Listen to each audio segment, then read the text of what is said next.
Joseph B. Soloveitchik. Joseph Ber Soloveitchik was a major American Orthodox rabbi, Talmudist, and modern Jewish philosopher. He was a scion of the Lithuanian Jewish Soloveitchik rabbinic dynasty. As a Rosh Yeshiva of Rabbi Isaac Elchanan Theological Seminary at Yeshiva University in New York City, the Rav, as he came to be known, ordained close to 2,000 rabbis over the course of almost half a century. He served as an advisor, guide, mentor, and role model for tens of thousands of Jews, both as a Talmudic scholar and as a religious leader. He is regarded as a seminal figure by modern Orthodox Judaism. Joseph Ber Soloveitchik was born on February 27, 1903, in Pruzhany, then Russia. He came from a rabbinical dynasty dating back some 200 years. His paternal grandfather was Rabbi Chaim Soloveitchik, and his great-grandfather and namesake was Rabbi Yosef Dov Soloveitchik, the Beis HaLevi. His great-great-grandfather was Rabbi Naftali Zvi Yehuda Berlin, and his great-great-great-great-grandfather was Rabbi Chaim Volozhin. His father, Rabbi Moshe Soloveitchik, preceded him as head of the Rayatz Rabbinical School at Yeshiva University. On his maternal line, Soloveitchik was a grandson of Rabbi Eliyahu Feinstein and his wife Gyuda Feinstein, née Davidovich, who, in turn, was a descendant of a long line of Kopilian rabbis, and of the Tosafot Yom Tov, the Shelah, the Maharshal, and Rashi. Soloveitchik was educated in the traditional manner at a Talmud Torah, an elementary yeshiva, and by private tutors, as his parents realized his great mental powers. According to a curriculum vitae written and signed in his own hand, in 1922, he graduated from the Liberal Arts Gymnasium in Dubno. In 1924, he entered the Free Polish University in Warsaw, where he spent 3 terms, studying political science. In 1926, he came to Berlin, Germany, and entered the Friedrich Wilhelm University. He passed the examination for supplementary subjects at the German Institute for Studies by Foreigners, and was then given full matriculation at the university. He took up studies in philosophy, economics, and Hebrew subjects, simultaneously maintaining a rigorous schedule of intensive Talmud study. According to the CV, among his highly honored teachers in university, bearing the title Geheimrat, were Professor Dr. Heinrich Mayer and Professor Dr. Max Dessoyer, along with Professor Dr. Eugen Mitwak and Professor Dr. Ludwig Bernhardt. He studied the work of European philosophers, and was a lifelong student of Neo-Kantian thought. He wrote his PhD thesis on the epistemology and metaphysics of the German philosopher Hermann Cohen. Contrary to most biographies, which erroneously state that in 1931, he received his degree, he actually passed his oral doctor's examination on July 24, 1930, but graduated with a doctorate only on December 19, 1932, as he had requested an extension to allow him to expand his thesis. Documents exist to support this assertion, located by Mark B. Shapiro in the University of Berlin archives. In 1931, he married Tanya Lewitt, who had earned a PhD in education from Jena University. Rabbi Chaim Ozer Grodzinsky served as his Mesoder Kiddushin in Vilna. During his years in Berlin, Soloveitchik became a close disciple of Rabbi Hayim Heller, who had established an institute for advanced Jewish studies from an Orthodox perspective in the city. He also made the acquaintance of other young scholars pursuing a similar path to his own. One such figure was Rabbi Yitzchak Hutner, who would become the Rosh Yeshiva of the Yeshiva Rabbi Chaim Berlin, also in Brooklyn, New York. Both of them developed a system of thought that bridged the Eastern European way of traditional scholarship with the new forces of modernity in the Western world. Among the other personalities with whom he came into contact were Professor Alexander Altman, Rabbi Dr. Yehiel Yaakov Weinberg, rector of the Hildesheimer Rabbinical Seminary, and Professor Yeshaya Holibowitz. In 1932, Soloveitchik emigrated to America and settled in Boston, where he referred to himself as the Soloveitchik of Boston. He pioneered the Maimonides School, one of the first Hebrew day schools in Boston in 1937. When the school's high school was founded in the late 1940s, he instituted a number of innovations in the curriculum, including teaching Talmud to boys and girls studying in classes together. He involved himself in all manner of religious issues in the Boston area. He was at times both a rabbinical supervisor of kosher slaughtering, shechita, and an educator, gladly accepting invitations to lecture in Jewish and religious philosophy at prestigious New England colleges and universities. His son-in-law, Rabbi Professor Isidore Twersky, was an internationally renowned expert on the writings of Maimonides, and succeeded Professor Harry Ostrin Wolfson to the Nathan Littauer Chair of Jewish History and Literature at Harvard University. Joseph Soloveitchik succeeded his father, Moses Soloveitchik, as the head of the Rayatz Rabbinical School at Yeshiva University in 1941. He taught there until 1986, when illness kept him from continuing, and was considered the top Rosh Yeshiva from the time he began teaching there until his death in 1993. He was the first occupant of the Leib Merkin Distinguished Professorial Chair in Talmud and Jewish Philosophy at Rayatz. He ordained over 2,000 rabbis, many of whom are among the leaders of Orthodox Judaism and the Jewish people today. In addition, he gave public lectures that were attended by thousands from throughout the greater Jewish community, as well as regular classes at other New York institutions. Rav Soloveitchik advocated more intensive textual Torah study for Jewish women at the Stern College for Women, giving the first class in Talmud inaugurated at Stern College. With his enlightened outlook, he attracted and inspired many young men and women to become spiritual leaders and educators in Jewish communities worldwide. They, in turn, went out with the education of Yeshiva University to head synagogues, schools, and communities, where they continue to influence many Jews to remain, or become, committed to orthodoxy and observance. Rabbi Meir Kahane was highly influenced by his lectures. Rabbis Herschel Shatter, Sholem Kowalski, Julius Berman, Menachem Janak, and Fabian Schoenfeld have asserted that Rabbi Menachem Mendel Schneerson, the late Lubavitcher Rebbe, and Soloveitchik met for the first time while they both studied in Berlin. They met many times at the home of Chaim Heller. Soloveitchik told Kowalski he was a great admirer of the Rebbe. Schoenfeld quoted Soloveitchik as having told him that while both he and Schneerson were studying at the University of Berlin, "I can testify that he never missed going to the mikveh one single day." In 1964, Soloveitchik paid a lengthy visit while Rabbi Schneerson was mourning the death of his mother.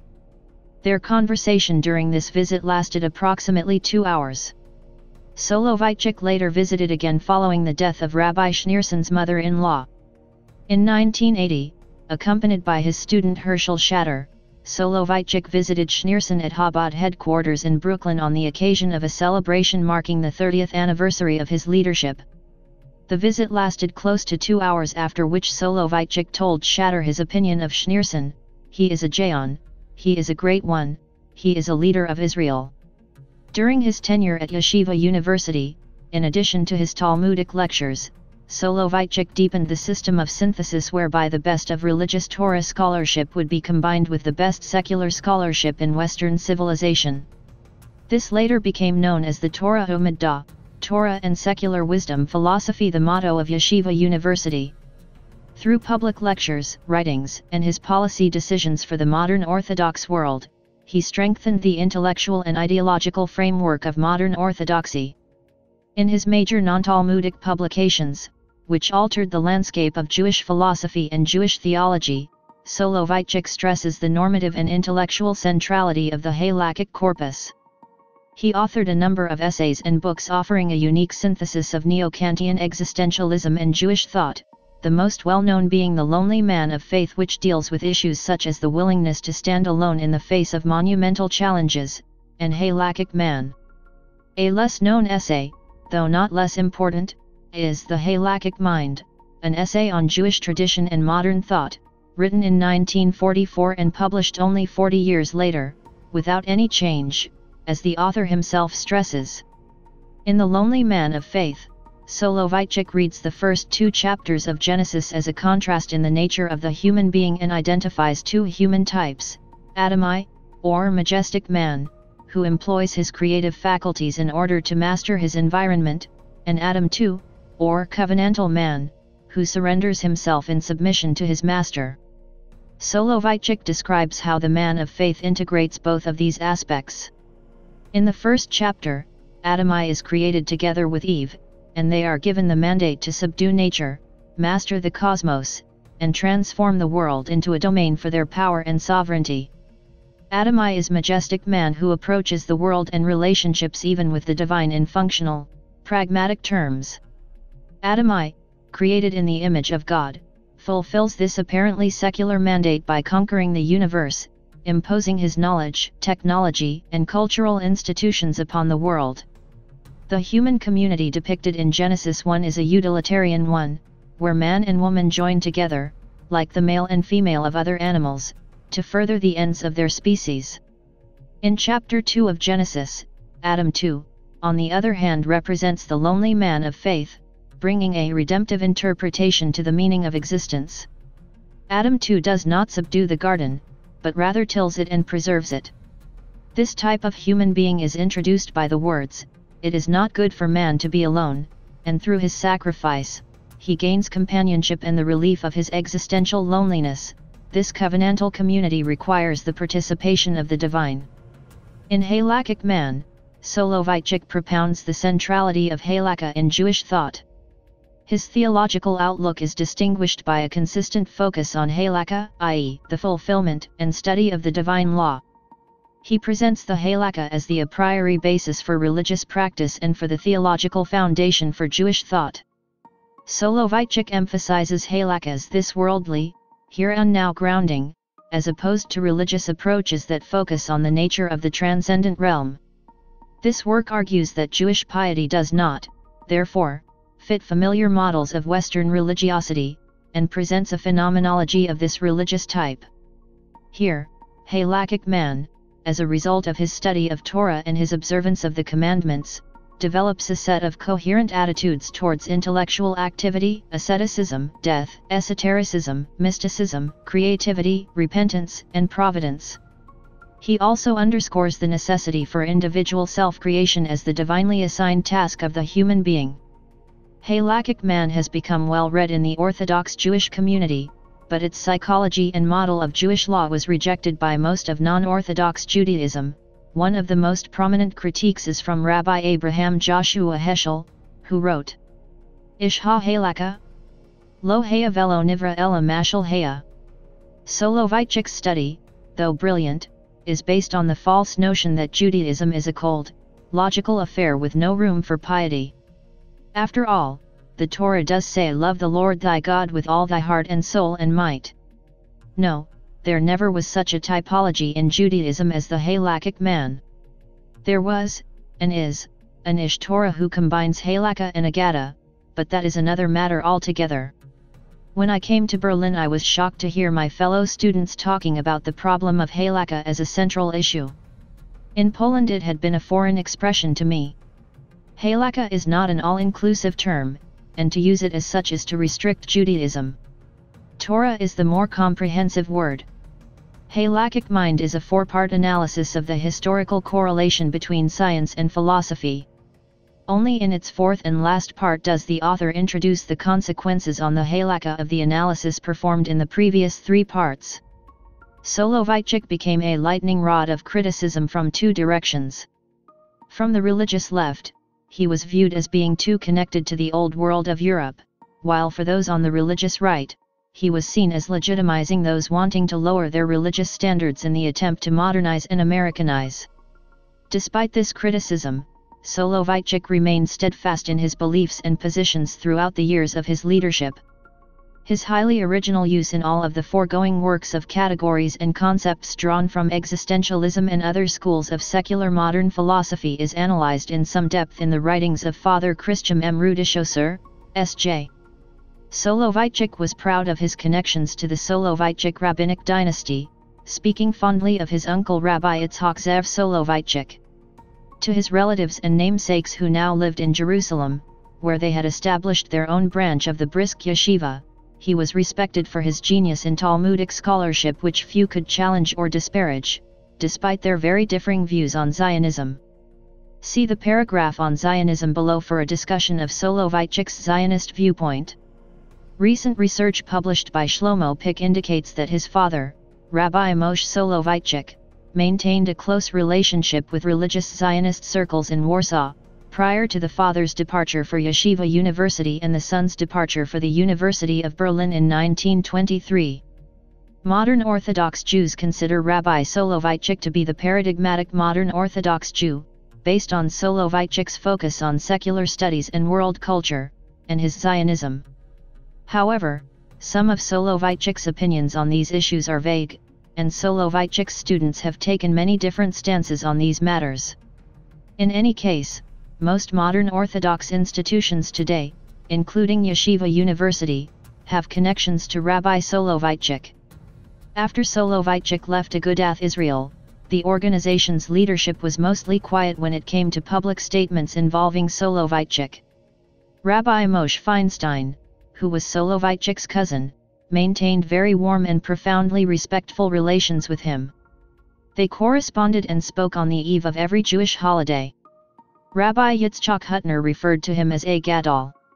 Rabbi Aaron Kotler, whose public policy in relation to American Jewry was far more right-wing than Soloveitchik's, was introduced by Soloveitchik at a Chanukah Tzma'i dinner, and this later became famous as an instance of unity among the Orthodox leadership. Agudath Israel's mouthpiece, the Jewish Observer, also mentioned Soloveitchik as one of the greatest rabbis of the generation when detailing a cable which was sent by various Gedolim to former Israeli Prime Minister Levi Eshkol requesting the government to put a stop to Christian missionary activity in Israel. In May 1993, Rabbi Nissan Wolpin penned an obituary for Soloveitchik in the Jewish Observer. The article was criticized for being a mere page long, as instead of the Jewish Observer's usually comparatively long obituaries, for the obituary not being mentioned in the table of contents, and portraying Soloveitchik as not clarifying his views enough. Rabbi Moshe David Tendler, a son-in-law of Rabbi Moshe Feinstein, wrote a scathing attack on Wolpin's piece, which was published both in the Community Synagogue of Monzi's newsletter and the Algemeiner Journal. Soloveitchik did not sign Rabbi Moshe Feinstein's proposed ban on interfaith dialogue. Instead, he published a path-breaking essay expounding his views on the subject, entitled Confrontation. He also did not sign the ban by America's foremost rabbis against participating in the Synagogue Council of America. It has been debated whether his refusal to sign was because he believed in participating in the SCA, or because he was not happy with the way the ban was instituted. Despite the Aguda's comparative silence on Soloveitchik and his stances, the Jewish Observer has often criticized the Rabbinical Council of America in which he served and his more modern students, including Rabbi Norman Lamm, Rabbi Shlomo Riskin and Rabbi Dr. Lawrence Kaplan. Many of Soloveitchik's students became leaders in the modern Orthodox community. These students tend to espouse very distinct worldviews. One of the most iconoclastic is Rabbi Professor David Hartman of Jerusalem, whose support for pluralism has gained him serious backing in non-Orthodox streams and who has brought Soloveitchik's thinking to the non-Orthodox. The institution he founded, the Shalom Hartman Institute, is a home for serious thinkers from Orthodoxy, conservative/Masorti, Reform and even secular scholars, and trains hundreds of Jewish community leaders annually. Rabbis Avi Weiss and Saul Berman, who represent liberal modern Orthodox institutions such as Yeshivat Chovevei Torah and Eda, are somewhat further to the right of Irving Greenberg, Shlomo Riskin, and Hartman, but still very liberal in comparison to most Orthodox thinkers.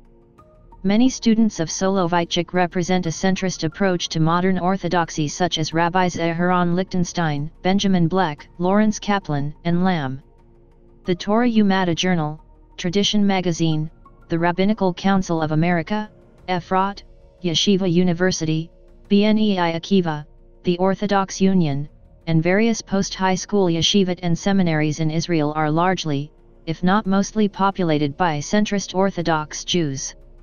Further to the right in the spectrum of Orthodoxy lie Rabbis Yehuda Parnes and Abba Bronspiegel, both of whom resigned from teaching positions in Yeshiva University to join right-wing alternative Lander College.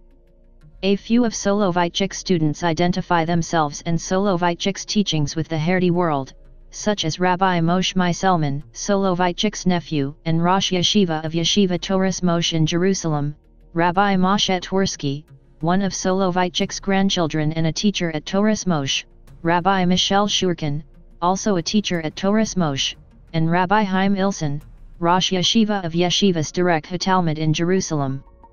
Since his death, interpretations of Soloveitchik's beliefs have become a matter of ongoing debate, somewhat analogous to the long-standing debate about Samson Raphael Hirsch. Some Haredim and some on the right wing of modern Orthodoxy believe that Hirsch only wanted Jews to combine an observant Jewish lifestyle with learning the surrounding Gentile society's language, history, and science, so that a religious Jew could operate in the surrounding secular society. However, this is not a universally held opinion among right-wing Orthodox Jews. Similarly, some scholars of Soloveitchik's philosophy maintain that an eclectic pragmatic approach was adopted by Soloveitchik as well. According to this view, Soloveitchik did not approve of Jews learning secular philosophy, music, art, literature, or ethics, unless it was for purposes of obtaining a livelihood or outreach. In contrast, liberal-leaning scholars believe that this understanding of Soloveitchik's philosophy is misguided. This issue has been discussed in many articles in Tradition, a journal of Orthodox thought, published by the Rabbinical Council of America. According to this view, Soloveitchik believed that it was permissible for Jews to learn secular philosophy, music, art, literature, and ethics for their own sake and encouraged this. Professor Itzhak Twersky, a son-in-law of the Rav, pointed out in a eulogy published in the journal Tradition in 1996 that Soloveitchik's philosophy could be paraphrased as follows: when you know your way, your point of departure and goals, then use philosophy, science, and the humanities to illumine your exposition, sharpen your categories, probe the profundities and subtleties of the Masorah and reveal its charm and majesty. In so doing you should be able to command respect from the alienated and communicate with some who might otherwise be hostile or indifferent to your teaching, as well as to increase the sensitivity and spirituality of the committed. Soloveitchik stated that although he felt that he successfully transmitted the facts and laws of Judaism to his students, he felt that he failed in transmitting the experience of living an authentic Jewish life. He stated that many of his students act like children, and experience religion like children. This is why they accept all types of fanaticism and superstition. Sometimes, they are even ready to do things that border on the immoral. They lack the experiential component of religion, and simply substitute obscurantism for it. After all, I come from the ghetto. Yet, I have never seen so much naive and uncritical commitment to people and to ideas as I see in America. All extremism, fanaticism, and obscurantism come from a lack of security. A person who is secure cannot be an extremist. Shortly after Soloveitchik's passing, Lamb, in a eulogy for Soloveitchik delivered on April 25, 1993, urged his auditors to guard against any revisionism, any attempts to misinterpret the Rav's work in both worlds. The Rav was not a lamdan who happened to have and use a smattering of general culture, and he was certainly not a philosopher who happened to be a Talmud Haksam, a Torah scholar. We must accept him on his terms, as a highly complicated, profound, and broad-minded personality. Certain burgeoning revisionisms may well attempt to disguise and distort the Rav's uniqueness by trivializing one or the other aspect of his rich personality and work, but they must be confronted at once. Soloveitchik was a lifelong critic of all forms of non-Orthodox Judaism, including Reform Judaism and Conservative Judaism. He believed that these denominations were in significant error where they differed from Orthodox Judaism. He compared religious dialogue with Reform and Conservative leaders to dialogue between Pharisees and Karaites, considering it ridiculous. One of the major differences was in regard to the mixed seating in the synagogue. Consistent with the traditional rabbinic understanding of this issue, Soloveitchik ruled that it was forbidden to pray in a synagogue without a separation between the sexes, and without the use of a mekitzah, a divider between the men's and women's sections. The effect of this was to prohibit prayer in any Reform synagogue and in many conservative synagogues.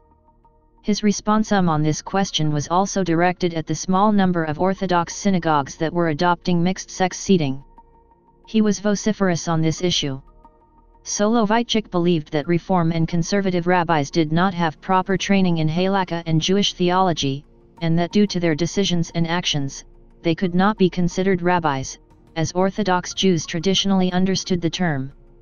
However, in practice, he sometimes granted non-Orthodox rabbis some degree of validity with respect to communal affairs. Soloveitchik developed the idea that Jews have historically been linked together by two distinct covenants. One is the Brit Yehudi, Covenant of Destiny, which is the covenant by which Jews are bound together through their adherence to Halakha. The second is the Brit Goral, Covenant of Fate, the desire and willingness to be part of a people chosen by God to live a sacred mission in the world, and the fact that all those who live in this covenant share the same fate of persecution and oppression, even if they do not live by Halakha. Soloveitchik held that non-Orthodox Jews were in violation of the Covenant of Destiny, yet they are still bound together with Orthodox Jews in the Covenant of Fate. In 1954 Soloveitchik issued a responsum on working with non-Orthodox Jews, Orthodox, Conservative and Reform Jews in the United States, second article in a series on Responsa of Orthodox Judaism in the United States.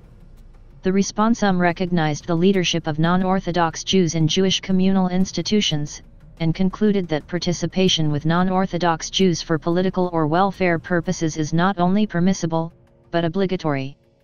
The Council of Torah Sages of Agudath Yisrael countered with a ruling that such cooperation with non-Orthodox Jews was equivalent to endorsement of non-Orthodox Judaism, and thus was forbidden. In 1956 many yeshiva leaders, including two rabbis from his own yeshiva university, signed and issued a proclamation forbidding any rabbinical alumni of their yeshivat from joining with Reform or Conservative rabbis in professional organizations. Soloveitchik declined to sign the proclamation, maintaining that there were areas, particularly those relating to problems that threatened all of Judaism, that required cooperation regardless of affiliation. His refusal emboldened other modern Orthodox rabbis, and the Rabbinical Council of America and Union of Orthodox Congregations then joined the Synagogue Council of America, a group in which Orthodox, Reform and Conservative denominations worked together on common issues. In the 1950s Soloveitchik and other members of the Rabbinical Council of America engaged in a series of private negotiations with the leaders of Conservative Judaism's Rabbinical Assembly, especially with Rabbi Saul Lieberman. Their objective was to found a joint Orthodox Conservative Beth Din that would be a national rabbinic court for all Jews in America. It would supervise communal standards of marriage and divorce. It was to be modeled after the Israeli Chief Rabbinate, with only Orthodox judges, but with the expectation that it would be accepted by the larger conservative movement as legitimate. Conservative rabbis in the Rabbinical Assembly formed a joint conference on Jewish law and devoted a year to the effort. For a number of reasons, the project did not succeed. According to Orthodox Rabbi Bernstein, the major reason for its failure was that the Orthodox rabbis insisted that the Conservative Rabbinical Assembly expel some conservative rabbis for actions they took before the new Beit Din was formed, and the RA refused to do so. According to Orthodox Rabbi Emanuel Rachman, former president of the RCA, the major reason for its failure was pressure from right-wing Orthodox rabbis, who held that any cooperation between Orthodoxy and conservatism was forbidden. In an account prepared in 1956, Rabbi Harry Halpern of the Rabbinical Assembly's Joint Conference wrote that negotiations between the Orthodox and conservative were completed and agreed upon, but then a new requirement was demanded by the RCA, that the RA impose severe sanctions upon conservative rabbis for actions they took before the new Beth Din was formed. The RA could not assent to rigorously disciplining our members at the behest of an outside group. Per Halpern, subsequent efforts were made to cooperate with the Orthodox, but a letter from 11 Rosh Yeshivas was circulated declaring that Orthodox rabbis were forbidden to cooperate with conservative rabbis. Until the 1950s, Jews of all denominations were generally allowed to use the same communal mikvayot for the purposes of converting to Judaism, observing the rules of Niddah in regard to laws of marital purity, ritually cleansing dishes, etc. However, the ultra-Orthodox movement increasingly denied the use of mikvayot to non-Orthodox rabbis for use in conversions. According to Rabbi Walter Wurzburger, Rav Soloveitchik counseled Orthodox rabbis against this practice, insisting that non-Orthodox have the option to use mikvayot. Soloveitchik was the preeminent leader of politically conscious pro-Zionist modern Orthodox Judaism. Out of respect for his stature, many leaders and politicians from Israel sought his advice and blessings in state affairs. Reputedly, he was offered the position of chief rabbi of Israel by Prime Minister Ben-Gurion, but quietly declined. Despite his open and ardent support for the modern state of Israel, he only visited Israel, then called Palestine, once, in 1935, before the state was established. Rabbi Yosef Blau has written that Soloveitchik's non-Messianic Zionism was philosophically similar to that of Rabbi Yitzhak Yaakov Reins. On Yom Ha'atzmaut, 1956, Soloveitchik delivered a public address at Yeshiva University entitled, Kol Dodi Dofek, The Voice of My Beloved Knocks. The address, which has become a classic of religious Zionist philosophy, enumerates, and elaborates upon, the instances of God's tangible presence in the recent history of the Jewish people and the State of Israel. It also issues a clarion call to American Orthodoxy to embrace the State of Israel, and to commit itself and its resources to its development. In his early career in America, Soloveitchik joined with the traditional movements such as Agudath Israel of America and the Agudath Harabanim, the Union of Orthodox Rabbis of North America. In fact, Soloveitchik was on the first Motzes Chachmei HaTorah of America. However, he later removed himself from the former organizations, and instead joined with the Mizrachi Religious Zionists of America and became chairman of the centrist Orthodox Rabbinical Council of America's Halakha Commission. During the 1950s and 1960s, until his wife's death in 1967, Soloveitchik and some of his students would spend summers near Cape Cod in Onset, Massachusetts, where they would pray at